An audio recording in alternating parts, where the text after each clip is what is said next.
they can find you before you bleed out to death. Yes, exactly. I mean, it's not so rare that I would...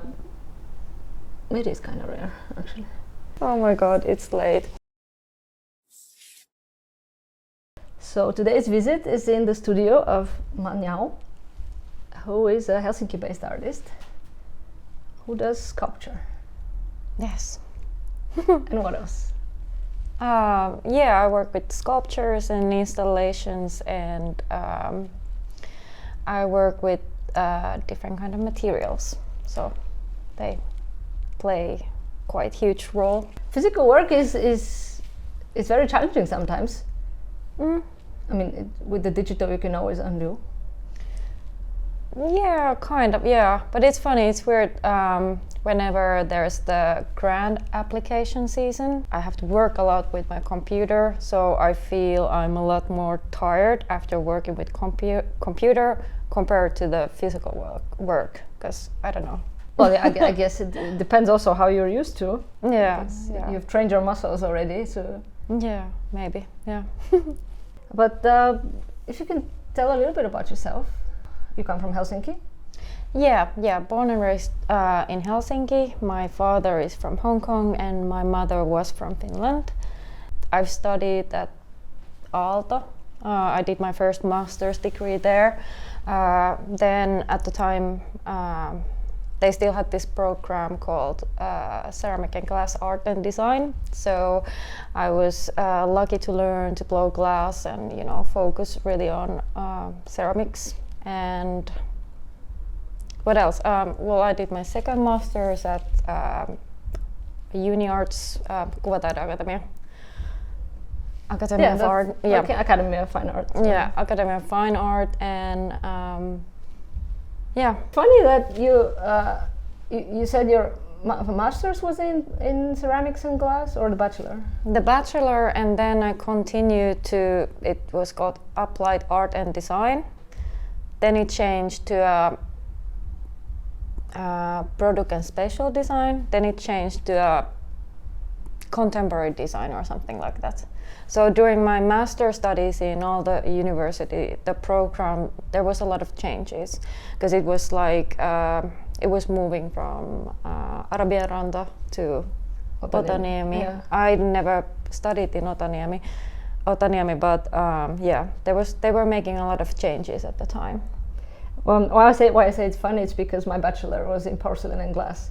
Really? Yes. Okay. Well, in Sofia, Bulgaria, but yeah. Yeah, but that's cool. Yeah, I didn't know that you also had that. Yes. But I mean, we didn't really have the premises to do glass blowing, so we were mostly engraving or like cold work glass. Yeah. Yeah. Maybe I fused glass once for the whole studies. Okay. But yeah. But that's cool. Yeah, ceramics and glass are the first materials I ever learned to work with, so it's like kind of the base for all the materialistic practice that I do now. Yeah, for sure. That is also interesting because, I mean, ceramics and glass are these very, very hard materials. Yeah. Yes. Well, porcelain is kind of liquid before you burn it, but your more recent works include a lot of this soft ribbon stuff. Oh yeah. I normally don't work with soft materials, but yeah, I wanted to use silk because maybe the past 3 years I've been working on with the topic of exoticization, so I felt I wanted to add the silk as an element. But no matter what I do, I always choose the materials after I have decided the artistic idea or something. Yeah, if that made sense to you. Do you have a plan beforehand, like fully what you're gonna do? Or does it change during the process? Sometimes, but usually, like sometimes it changes, but usually like it can take a year to plan an exhibition. So the research part is really long, or time takes a lot of time. And once it's somehow, not finished, but when I like kind of know how to frame my idea, then I choose the materials, and since I work with the demanding materials, I need to do a lot of like technical drawings and so on, so that there wouldn't be that many mistakes, not only because of the time but also because of the money. So if I work with silk or I don't know, a crystal or something, like you don't want to waste the material that much. Yeah, definitely you wouldn't want to do that. Yeah. How do you keep working with porcelain? I don't know, because when I graduated from the bachelor degree, I was kind of convinced that maybe I would get back to that material when I retire or something. Because it's kind of challenging to work with. Yeah, it definitely is. I think for the past years, well, actually, yeah, I'm still using porcelain, but I'm lucky for having my own ceramic kiln, so I can fire here, and that's pretty good. That's really good. Like it was an investment, but I need it daily, so I need to have it. And then I don't think porcelain is that difficult. I mean, not that it's difficult, but it's like you don't have that much control over what comes out. I mean, you do have, but then there's always these surprises. Yeah, there is, but I feel, well, I have an electric kiln here, so you kind of know what's going to happen there, what's going to happen during the firing. And then I do a lot of test pieces, like, I don't know if you did as well, these small squares. Yeah. You test the glazes, and then you test how much it bends the patch of porcelain you're using and so on. So I think you can predict quite a bit with those, but sometimes I go to these wood firing like kind of symposiums or like projects because I'm like seeking that unexpected. You want to lose control. Yeah. So that's why I go and do or glass blowing, or for example metal casting is like also I feel like partly about this. Yeah, but anyways, yeah. I mean, it's very nice. Otherwise, like porcelain can be a joy as well to work with, but it's pretty slow technique as well. Yeah. I don't know. Yeah, I guess so. It's slow. Well, depending. When you were studying or working with it, did you do the slip casting or hand building with porcelain or casting? We were making the molds and. Yeah.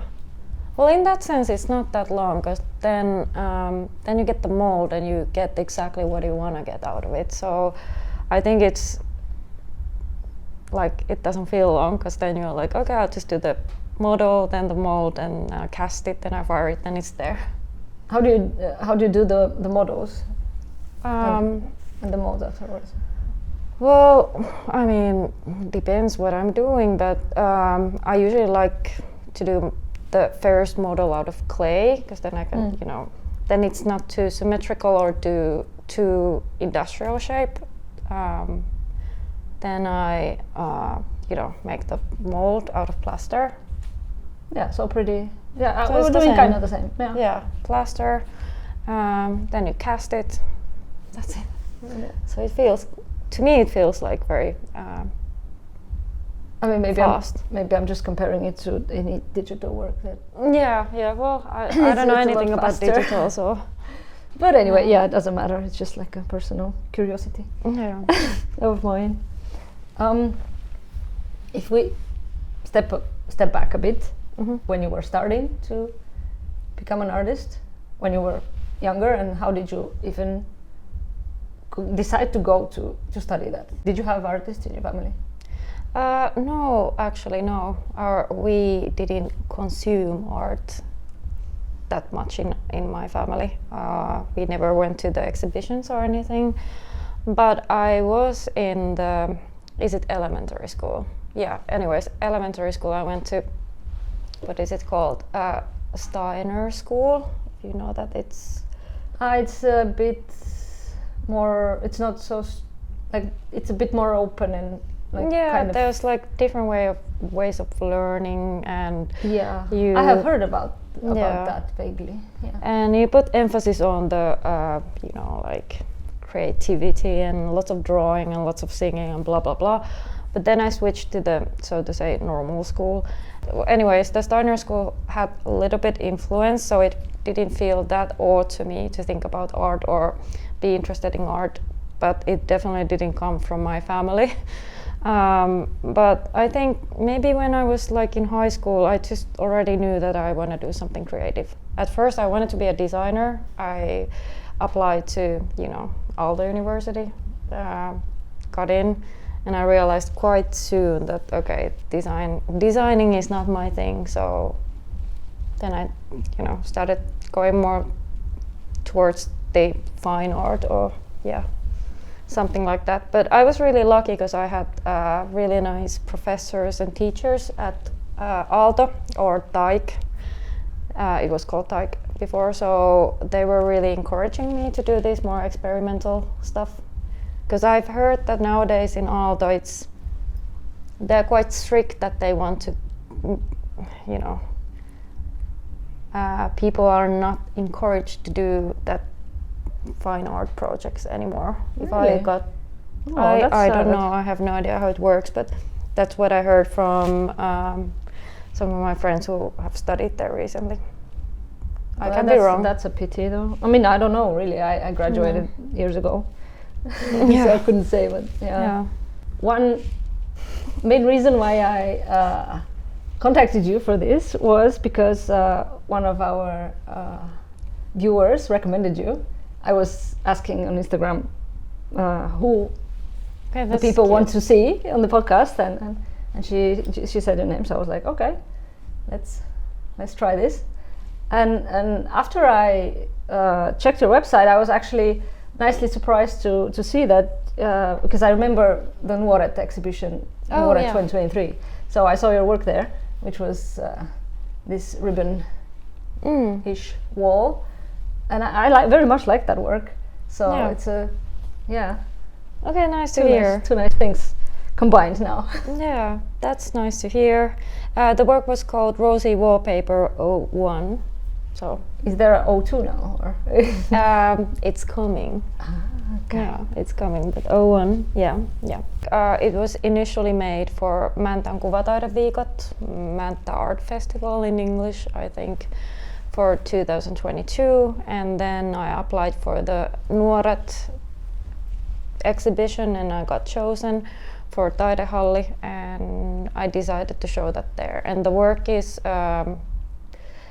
again, or still dealing about the exoticization, and within that work I used as a reference point wallpaper industry, and I combined it with the chinoiserie aesthetics. And chinoiserie is, not sure, like, are you familiar with it? Not really, honestly. Chinoiserie is a decoration style that was created by Europeans for Europeans in 17th and 18th century, and it's kind of imitating, it is imitating like Asian aesthetics. So it's, compressing all the idea of Asia into this one kind of aesthetical, kind of ornamental thing. So I'm using that aesthetics in that wallpaper. And I guess for me the focus points there are the specific materials that I used, which is silk, then Tiffany glass, this, you maybe saw the flowers in it, and then the forged steel, what else, porcelain and casted aluminium. And then the second maybe important part was the repetition in that work, because it kind of seemingly looks like very kind of repetitive, toistuva. But if you look at it closely, you can see that every single screw was like hand screwed, and then the ornaments, the metal and glass pieces, they look kind of same, but then when you look at it closer, you realize that they're actually forged, and every single glass part is like hand cut and so on. So.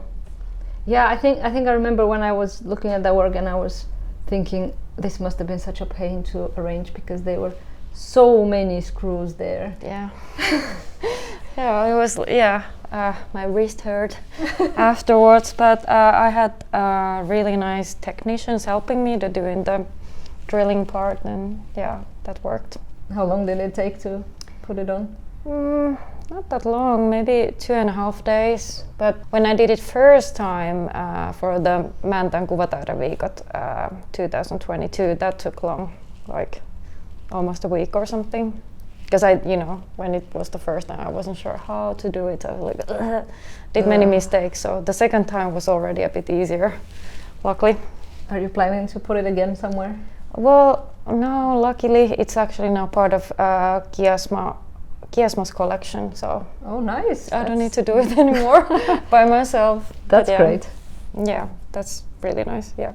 At the time when we put this episode, it's already open, your exhibition in Hamgalleria. Yes. And behind us is some of the parts of that work still in process. Yes, everything's still so in process, but it's coming. It's actually my solo exhibition. I normally don't like to have solo exhibitions. I actually hate solo exhibitions. I feel like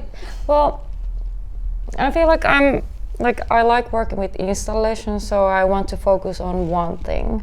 But having this big space, because I think the Ham Gallery is it's quite big space already. Do you have both rooms? Yeah, so it already gave me this too much. Yeah, it could be overwhelming probably. It's overwhelming and so much pressure. So it's been a long time since I had a solo exhibition. Anyways, but this one is it's gonna be called Passage. The installation is gonna be it's gonna represent this European classical monarch style maze. The garden. The garden shaped, yes. And there's gonna be kind of 3 parts of it. There's gonna be the I guess they're called room dividers that creates the path that people can walk around. Then there's gonna be a wheel of fortune, or this kind of playful wall piece, and then there's going to be these kind of barriers made out of ceramics. That there's just test pieces in the back, but yeah, anyways. But these room dividers, they are going to be made out of wood. Then I'm using a lot of petals, so I have collected at least 5,000 flowers that I have dried. What do you call it? Yeah, pressed and like a herbarium type of. Yeah. That's good. Pressed and then I'm using the petals to create these images. Like I cut them into these certain kind of shapes, and then there's different kind of images.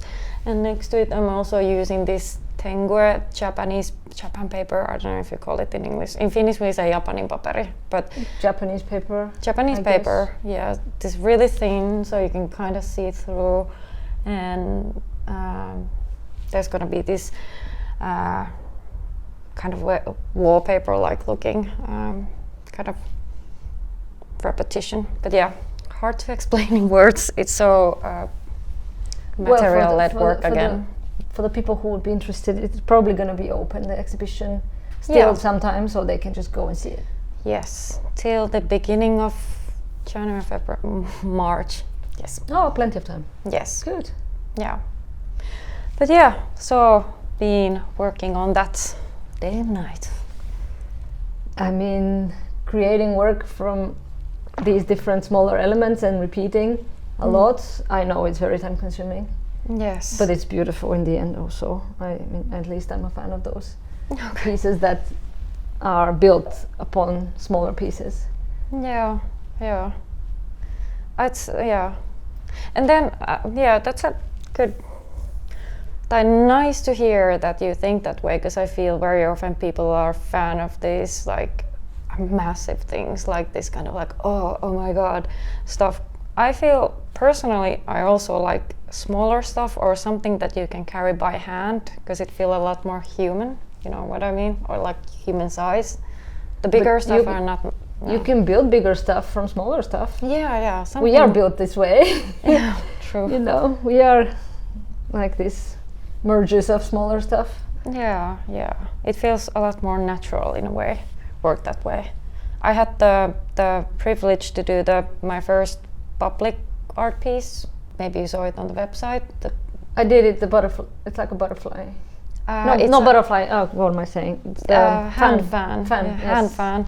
So that one was maybe the biggest, like, kind of one-piece work that I've done, and it felt so overwhelming. So I feel maybe after that experience, I maybe want to keep at least some years for not doing anything too big, because it's no. How important is it for you to have the work like handmade by you? Or it's super important. Of course, there's so many stages that I can't do myself. For example, the public art piece, you know, like I cannot cast inside here, so I work with that one. I work with Lapinlahti Taidevalu. They're great, by the way. So recommendation to them. But yeah, I think it's quite big part of it, because the work would be so different if I wouldn't do it by hand, and I don't know if it makes any sense, but it makes sense to me. Yeah. Yeah, no, because I feel like there is this usually two viewpoints on this matter, that some people are very much insisting on having the work done by hand, and others are completely fine with outsourcing and making these huge works that other people make for them. Yeah. So it's, I guess, yeah. Maybe it's not a either or. Maybe it's a kind of a gradient of how it goes. As you said, yeah, you can't make everything by yourself. Yeah, no. So yeah.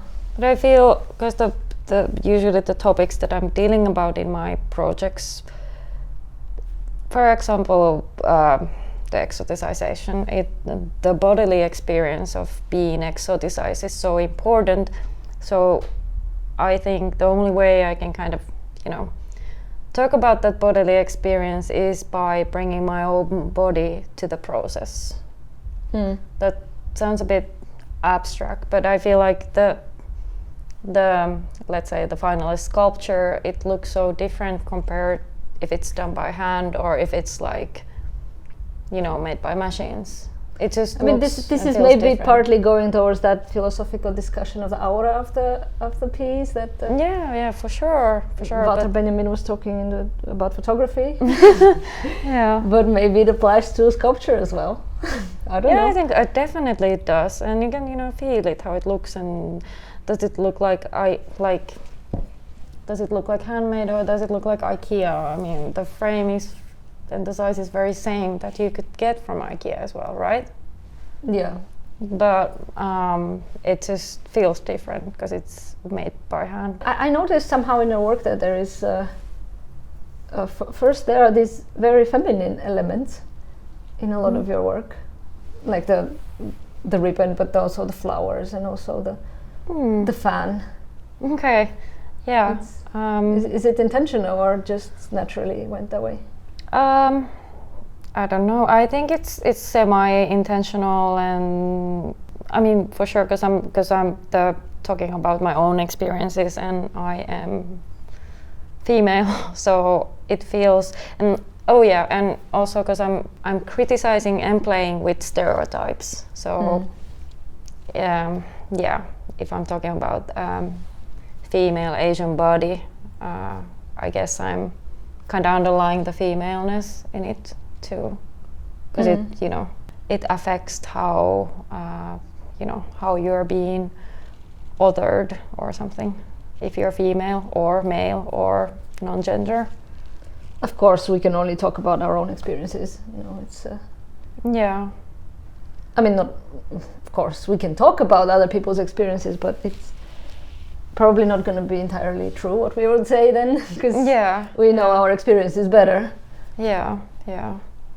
But I never thought them very female, but that's nice to hear. Yeah.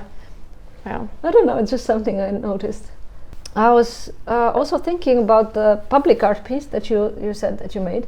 Maybe because when I was studying in Aalto, we had this one course that was about public art, and we did these installations in Kamppi, in the shopping mall. Okay, that's cool. As you said, it's very overwhelming somehow, because public art is a bit different than if you just do something for a gallery space. It's a whole different process, for sure. Yeah. Because when you do something to gallery, your visitors have decided to go there, whereas in public space, the people passing by, they are forced to look at your artwork. Maybe if they live around, they have to look at it every day.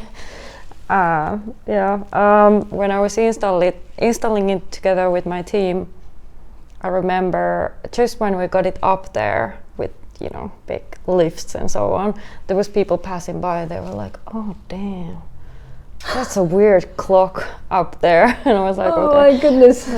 But it's very different, and it was a huge learning process for myself too.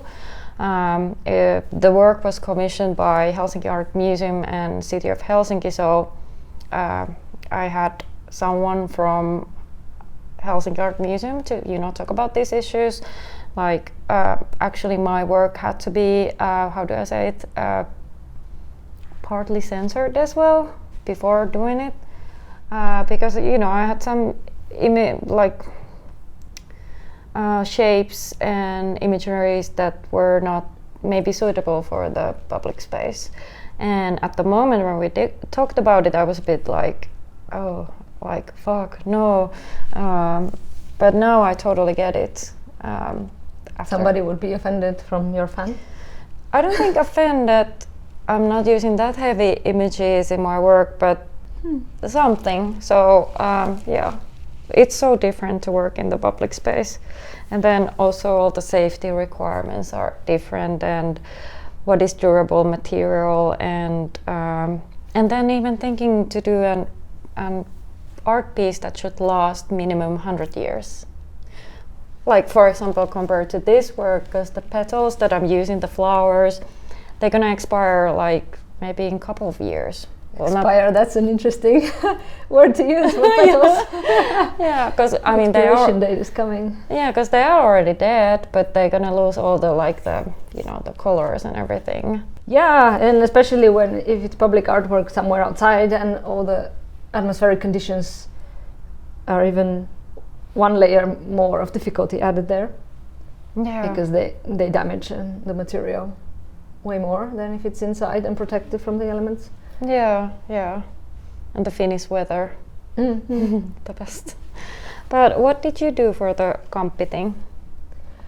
I did a projection in the circle there, where the people pass.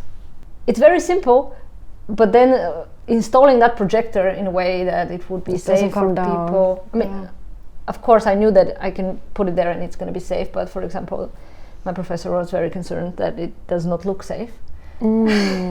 Okay. But nothing happened. I mean, it stayed there for, I don't remember how long it stayed, for maybe a week or something. Okay, but that's nice. Yeah, not too long. But yeah, so it was kind of interactive. At that point, I was interested in interactive art. It was like pumping, and the more people passed through, it was pumping faster. Okay. It was a bit like, oh, this is the heart of Kamppi, and the people are the blood. It was in a way easier than if it would have been some work that would be outside, because I don't know. It sounds really nice project. Nah. Yeah. There is somewhere online still a video documentation of it. Okay. Because I bet having a work for 1 week in Kamppi is going to be more people than ever in Kuninkaantami where the work is installed. So it's like so much more interactions. I don't know. But then people pass by very quickly. Usually they don't care. Would you do another public artwork? Definitely. And I think I would be a lot more clever or wiser. I think I did all the mistakes one can do, but learning process. So is it still there? Yeah, it's still there. Well, then you succeeded. Yeah, I succeeded. I mean, mistakes, no mistakes. It is there. Yeah, it's there. Yeah. So that's important. Yeah. So you said you had a team for that. Have you worked with other people before? I think I always work with people, one way or another. because I always need to outsource some material that is really difficult to get, or I don't know how to drive, so I need to have someone who, drives a van, and so yeah, I always, when I do a project, I will always need, people to help me. I meant maybe more like with another artist as a collaboration of some sort. Yeah, I've done quite a bit of collaborations as well. Maybe the last one was shown at Outola. Do you know the gallery in Vaasankatu? Theoretically, I know it, but I don't think I've been there. Okay, I recommend to go. It's really nice. It's nice and small. There's also always quite interesting stuff happening. But anyways, yeah, my previous collaboration was made together with Maija Fox, UK artist, and Vesa Rahikainen from Finland. He also works at the Kuva, where I was studying. So we made this installation together. I actually love making collaborations, not too often, and you have to be very strict, like know your boundaries and make strict rules how to work with it, because like when there's 3 artists working together, all of them have their own opinions and needs, and you kind of have to lose your own authorship in a way, because when you're doing one sculpture together, because I have had also bad experiences of doing collaboration, whereas in the end it wasn't sure who made what and who wanted to take what credit, and things got a bit blurry. Yeah. Not in a good way, but yeah. But yeah, I love making collaborations too. It's super important, especially when you are in this like lonely studio by yourself. So true, yes. So yeah, it's nice to collaborate, I think. In many of those projects that I saw on your website, you are kind of criticizing the European art viewpoint from the Baroque era, kind of. How did you choose exactly that period? Well, that era has a lot to do with my main research topic, which is the exoticization, and especially chinoiserie. I like using that as a reference.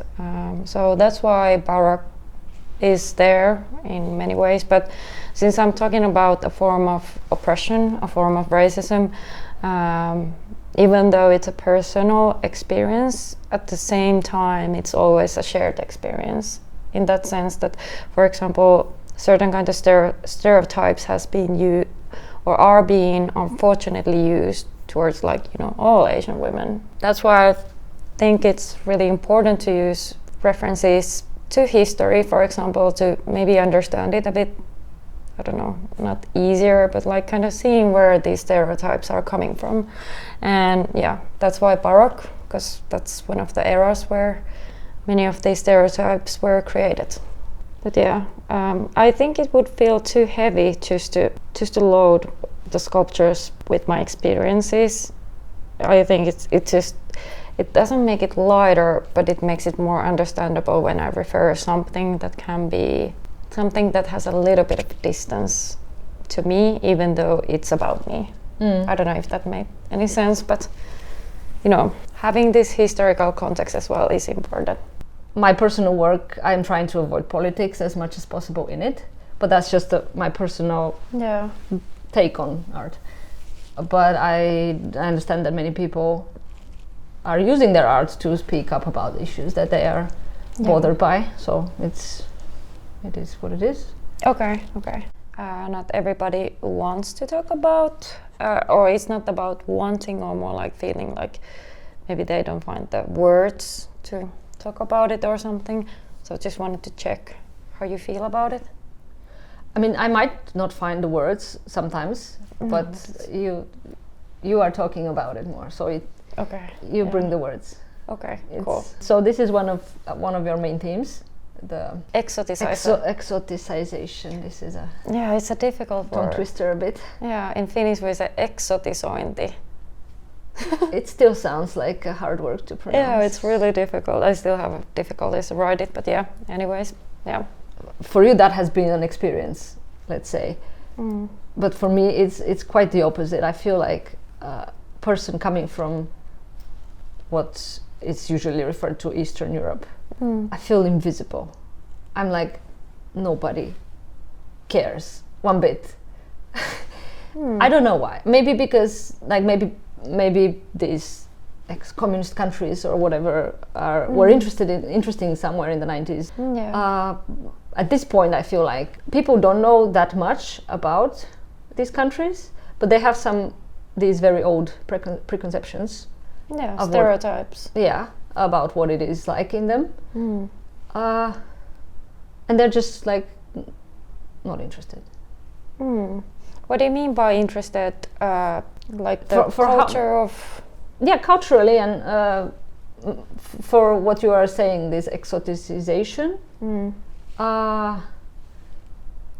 is when they are at least a little bit curious and interesting. But of course, they have these stereotypes about every other place. But for... I have to say, I think it's also about the same thing. People, or when I talk about exoticization, people are not interested because instead of doing the research and actually getting to know the culture itself, they don't bother to do that. So they make these assumptions and stereotypes. Yeah, but I totally hear what you say about this. That was a really good point. I don't know much about Bulgaria either. Like, I don't think there wasn't anything at school that would, maybe, something about the history or something, yeah. I mean, I have to admit that in Bulgaria there's not that much about Finland either. Yeah. It's just geographically pretty far. So I guess it's logical in a way.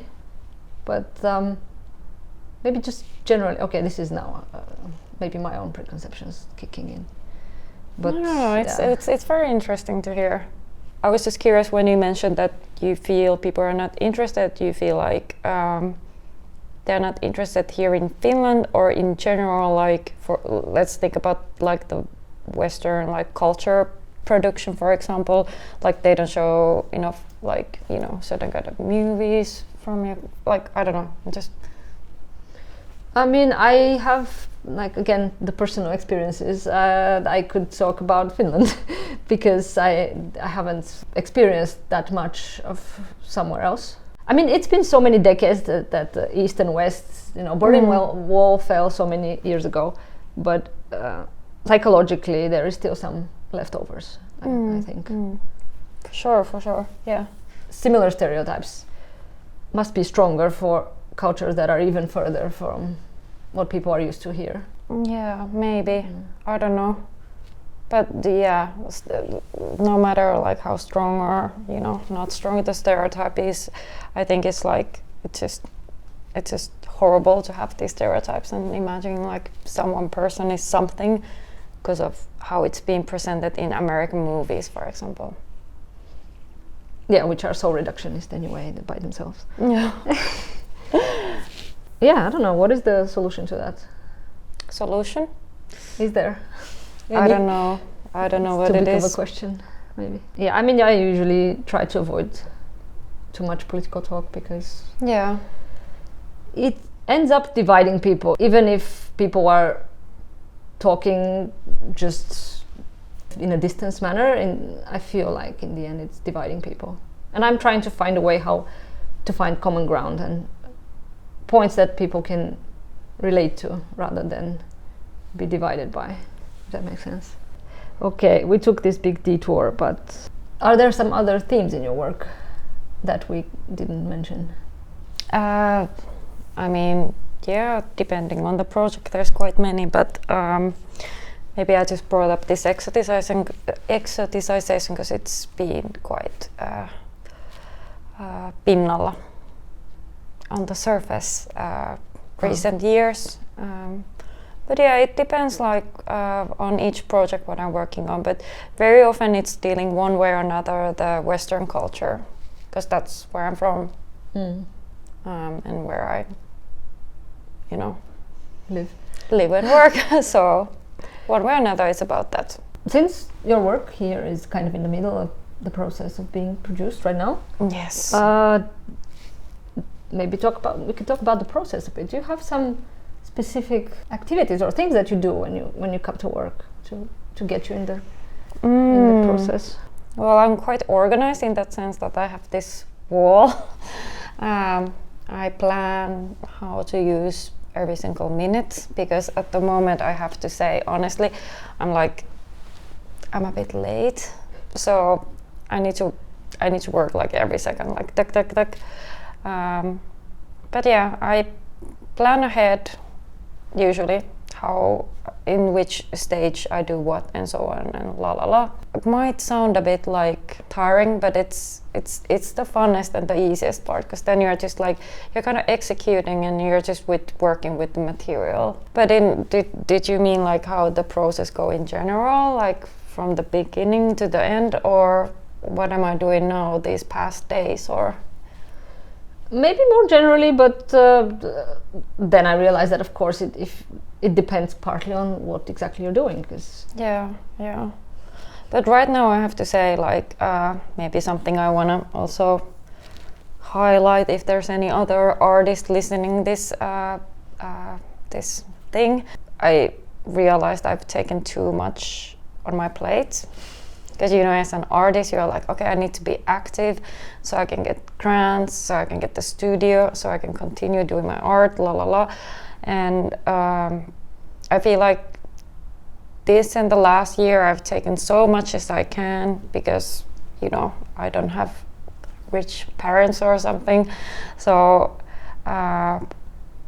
then I find myself in this situation that in the same week when there's Christmas, I'm here working. So maybe one tip for everybody who's like working with long processes would be don't take too much on your plate, so then you don't need to work every single minute. But yeah. I don't know if you've seen, there was this image online circulating, the life of an artist. Yeah. And it was divided in 3 stages, and the first was talented kid, Yeah. and then there was this giant big stage of burned out life, and then the end stage was an old weirdo with a studio. Yeah. So I guess we're kind of in the burnout phase right now. Yeah. Oh my god. Yeah. But I'm gonna have holiday after the hand exhibition, so I'm very much looking forward to that. Yeah, you mentioned the grant part of it and the upkeep of being an artist. How do you sustain your practice? I do a lot of work, but the grant system, I've been lucky for the past couple of years. I've gotten some grants and awards, and it's the only reason why I have my kiln and my studio. But for example, for the next year I don't have any funding. So I'm like, oh shit, no, but like that means that if I don't get grants and if I don't sell any artworks or get commissions, then I do some other job, whatever I can get. But I try to, like, as long as possible to do my own stuff, because I feel like it doesn't drain me that much compared to the other works that I feel more like a labor. Well, yeah. If it would drain you, you wouldn't be an artist for sure. Yeah. Maybe a few words now about the studio. You are here in this. You said this was supposed to be a storage space. Yeah. When I was looking for the studio, I found this online, and it was it was supposed to be a studio. But then I called to the owner, was like, "Is it okay if I use it as an artist studio?" And he's like, "Yeah, sure." But it was a lot more cheaper, but that also means that there's the band camp next to it, so you can hear that dun dun dun dun dun, and then there's no there's only one window, so yeah. It's a pretty big space as a space in itself, but then you're sharing it with other people. Yeah, it's kind of divided. Yeah, we made these beautiful walls. I'm dividing it with 6 other artists, Jussi Niskanen, Elina Vainio, Jaakko Pietiläinen, not more Hermanni, but and then Sakari and Juuso Tervo. And we've also worked together a lot. We have had this exhibition here called Easy Fit, and then we kind of call this space as Porukalle. Porukalle, it's a weird word that actually Sakari's kid make it up, but Yeah, we call it kind of porukalla. So we've done different kind of projects here as well together. That's like the dream of many artists too. It is a dream.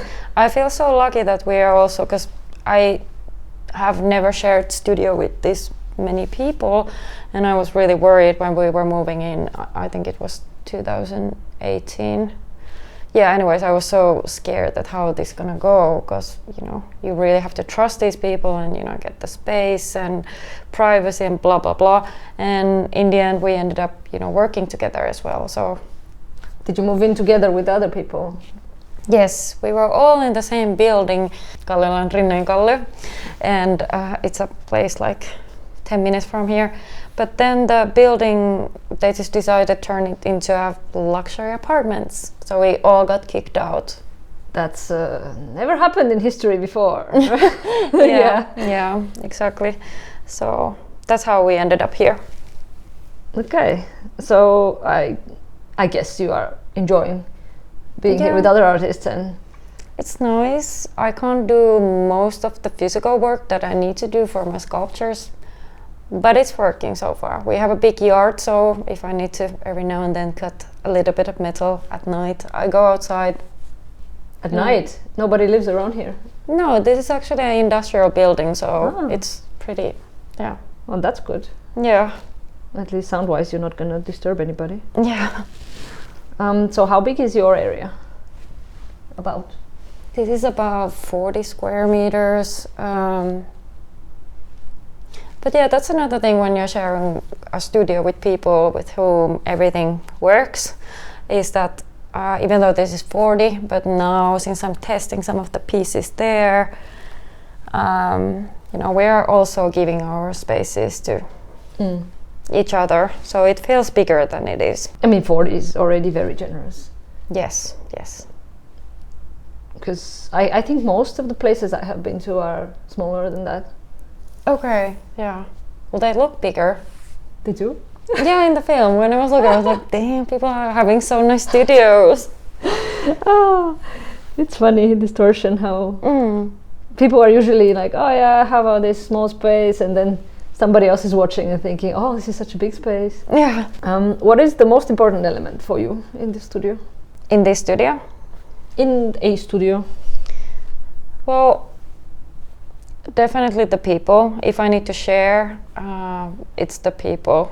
Like I said, this studio feels so much bigger because I have a good people around me.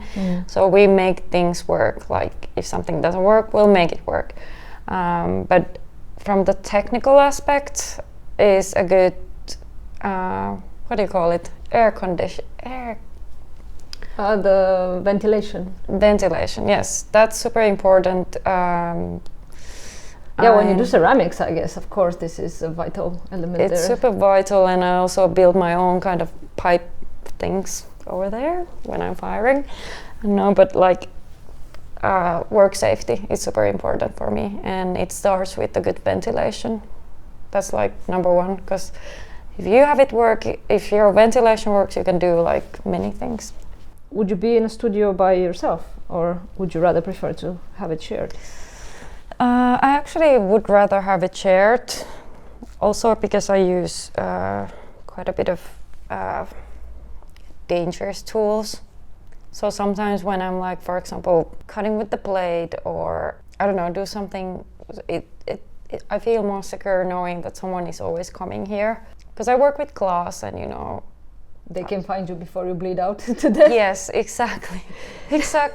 And sometimes I work with, for example, behind there, which I cannot show you, there is this cast bronze piece, and I can't lift it by myself, even though I cast it myself. There's sometimes these moments where I'm like, I do a sculpture and I'm not able to lift it myself.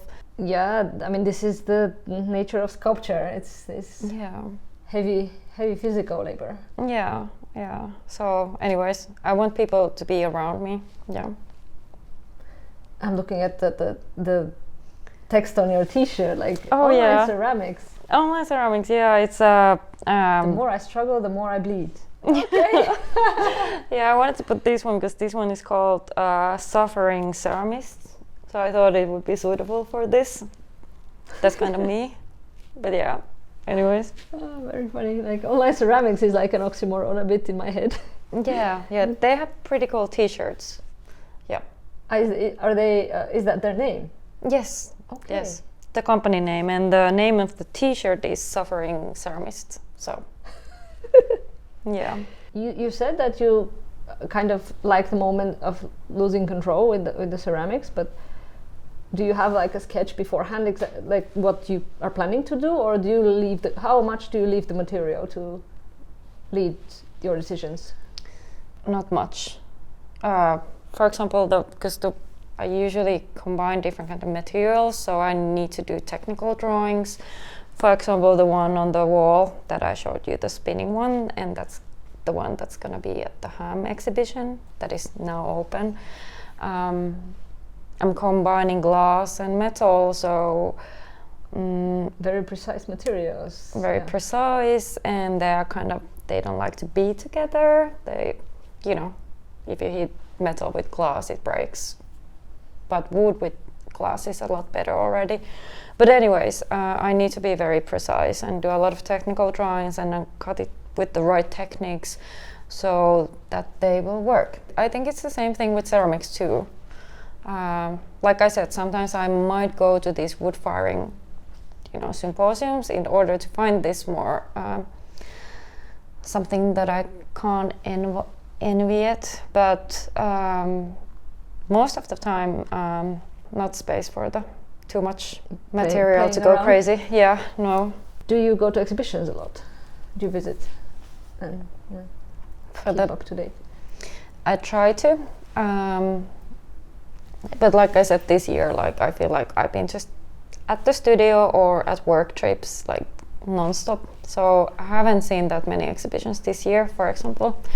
But since like we do these trips, for example, with the studio mates, that we go to our friends' openings or we go to summer exhibitions and so on. So but I try to keep up and see what's happening, of course. Yeah, but luckily we have Instagram nowadays. That makes it easy to follow things, definitely. Yeah. Well, what are some Instagram accounts that you follow? If you want to see like more like how do I say, created contemporary art, I check out very often Fluxo. Fluxo. Yeah, it's quite big. I can show you. I follow Fluxo, and then I follow certain galleries, see what they're up to. But this is you familiar with this one? No. That's pretty good. I follow my close by Helsinki gallery scene, or I have some favorite galleries that I follow. Which are your favorite galleries? I want to use this opportunity to advertise my friend's gallery called Pitted Dates, that is actually located in, at the moment it's located in Herttoniemi. Where is it in Herttoniemi? It's in Herttoniemi shopping mall Hertzi. If I tell you that I've never been in that shopping mall. Okay. It's so rare that I would go. I mean, it's not so rare that I would. It is kind of rare, actually. But this is one reason to go and check it out. Yes, but it's only by the appointment, so. But you can reserve it through Instagram. Yeah. I can write this in the description afterwards of the episode so that people can check it out if they Yeah, that would be nice. Yeah. There's going to be a new exhibition opening in January as well. In the beginning of January or later in January? A week after my opening. I'm giving all this. When was your opening? My opening is on the 12th of January. 12th, so that's a week after 12th. Okay. Yes. This might be already at around the time when the episode will be out. Yes. So, okay, we will put that there. There's not specific like museums where I go in Finland, because I know they would always show a good stuff. It's more like I follow up what kind of artists they are presenting, because sometimes Kiasma has something really good and sometimes they don't. So it's more like following what's in their program and so on. So my question should be then, what artists are you following? Interested in? that's also very broad. That's like, what kind of food you buy then? What do you eat? Yeah, what do you eat? Okay, at the moment, like At the moment. what did you eat for breakfast? For breakfast, well, No, I mean, what kind if of I art? would have to somehow categorize it, of course I follow a lot of artists who deal about same kind of topics than I do. That would be Candice Lin or Lapsi Lam, who is a Hongkongese Swedish artist and was just recently at the Kiasma Ars Fennica exhibition. I'm very much excited to see what Vida Samoa also studied in Aalto. Vida is going to be representing, or one of the artists representing Finland in Biennale in Venice Biennale next year. So I'm looking forward to see that. Yeah, just to name a few. But then I love the art that what Elina Vainio is doing. She's actually the one who is in that room over there. She's having her piece now at the Kuvatila Gallery, so 5 minutes from here. Kuvatila is the gallery of the Fine Art Academy. Yes, and there's so many. They are. Yeah, the world is full of good artists, for sure. Yeah. One thing since now I'm getting older and older, I try to follow what younger people are doing. Like, I try to go to the exhibitions that are like only pop-ups and so on, just to see like what's up. Yeah, because it's easy to go to a bigger museums and so on. You just check what's on there, but finding these kind of off-site exhibitions and pop-up exhibitions, yeah, that's cool. To what extent do you follow some trends? Because there are trends also in arts, I think. I follow a lot of trends, of course. You can see it in materials, you can see it in topics that people are dealing. Yeah, I mean, it's kind of, when you follow the trends of the contemporary art, you are following the discourse of the arts. So, yeah, I try to follow it, not always getting it, but I try to follow it a bit, for sure. Are you taking a lot from them in your work, or is it more just to know what's going on? Or is that even something you can answer? It's hard to answer, but I believe, of course, there's going to be some trends. If I'm following them, they will affect my work a bit. Yeah, for sure. Where else do you get your inspiration? Are there books or movies or websites or whatever it is, or places? I think, okay, this is so cliche, but everything is so inspiring. Oh my god. No, but it can be. It's like I usually the biggest inspiration come when you least expect it. Like, you might be watching a movie and then there's a certain scene that's like, damn, that's the way I'm gonna, talk about this issue. Or yeah, I wish I would be more inspired by the nature. That would be lovely. So then I would do my research trips to like these amazing like nature and forest destinations. That would be really nice, but I have to admit I'm really bad in nature, because we never had a summer cabin when I was young. I've never slept in a tent, actually. No. Yes. I am not very good with nature, and I have slept a few times in a tent. Yeah, you have to, yes. I will try it. Before I turn 35, I'm gonna sleep in a tent. That's on my bucket list. Okay. Yeah. It's now recorded, so you better do it. Yeah, that's true. Oh, damn. Where are your research trips then happening? Well, for example, when I realized that now is the time to talk about a bit more personal experiences of the othering and exoticization, I traveled to Latvia, Rundale Castle. Not sure if you have visited. Anyways, it's this Rococo palace in Latvia. And I traveled there because there is this porcelain cabinet where I took a lot of inspiration for the project I did in 2021. And this year I went to London and I also had an exhibition there, but on the same trip I wanted to do I did these trips to the gardens because I'm working on with them, the mazes. So, you know, it differs depending what I'm working on, and yeah. Well, this sounds like as exciting as nature can be as well, I think. Yeah, but yet still, I've noticed it that all of my research, like physical and geological pieces, are man-built or human-built. Well, thank you so much for agreeing to this and being my guest today. Thank you for the invitation. And good luck with the exhibition. I can still say that because it hasn't happened yet. Yeah. So. Oh my god. Yeah, it's a very nice gallery, and I'm sure you're gonna do great. Yeah, let's see. But you know, it's the last minutes. It's always the last minutes. Is like you feel like everything you've done is like, oh damn. But yeah. And then when you go and put the stuff, it makes sense and it falls Maybe. into place. Sometimes it takes like you have to go through. Sometimes you have to wait like a month, and then you're like, okay, now I'm happy with it.